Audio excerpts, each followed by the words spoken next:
Good day. This is the Professor, CBMD PhD, and today's Tuesday, November 28, 2023. It is 4:28 and 39 seconds, AM Eastern Standard Time, and today's research, thyroid disease. So let's come to it here. Anti-rheumatoid drugs to prevent thyroid disease. Date November 22nd, 2023.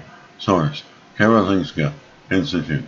It is well known that patients with rheumatoid arthritis are at increased risk of autoimmune thyroid disease, such as Hashimoto disease and Graves' disease.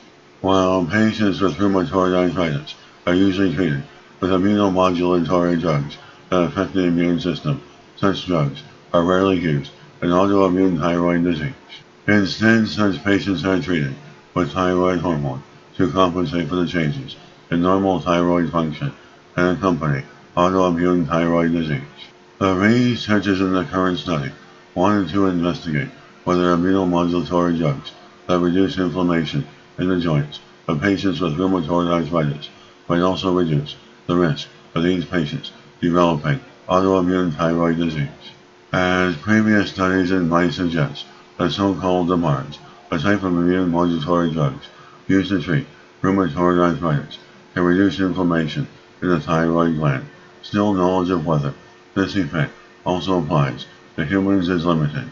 The research used data between 2006 and 2018 on over 13,000 patients with rheumatoid arthritis and their treatment, as well as data from over 63,000 individuals in the matched control group without rheumatoid arthritis.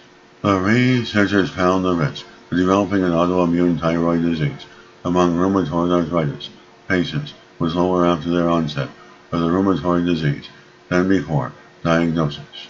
The most pronounced reduction in the risk of autoimmune thyroid disease was seen in patients with rheumatoid arthritis treated with immunomodulatory drugs or biological DMARDs.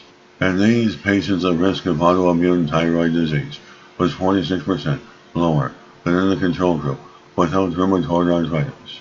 And this is the Professor of Microbiology, Bioinformatics, Pathophysiology, and Leader of Research.